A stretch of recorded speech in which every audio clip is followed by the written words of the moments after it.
দেখো অভিকে আমরা আরেক হাসপাতালে নিয়ে যাচ্ছে দেখাতে।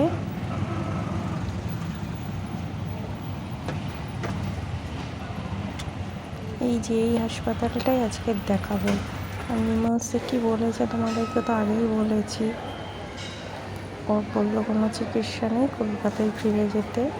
আর ওখানে হোটেলে এসে শুনলাম প্রত্যেকটা পেশেন্টকেই একই কথা বলেছে, ঠিক ভালো লাগেনি। আর এখানটা তো নিমাসে যেমন টিকিট কেটে চিকিৎসা করতে পারবেন, আর এখানে প্রচুর টাকা আর কি। তাও অত দূর থেকে এসেছি, না দেখালে হয় বলো? আর আমার অভির তো জানো অনেকটাই প্রবলেম। আর এখানে দাঁড়িয়ে আছি, আর আধার কার্ডটা দিয়ে এন্ট্রি করতে হয়।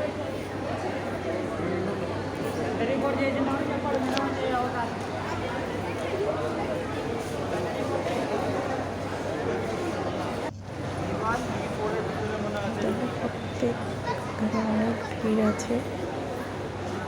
আর এসে তো কিছু মানুষের সঙ্গে কথা বলতে হয়, প্রত্যেক লোকেই নিমান্সের ব্যাপারে সেম কথাই বলছে।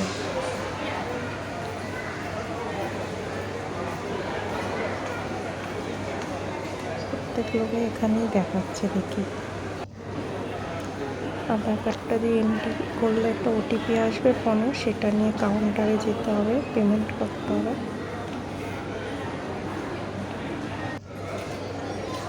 দেখো লাইন ছিল অনেক, সামনে চলে গেছে সময়।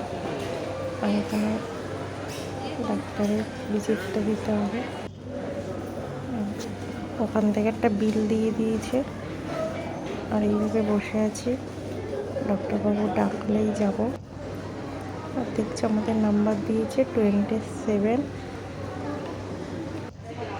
এই রুমটার মধ্যে যাব, বসে আছি।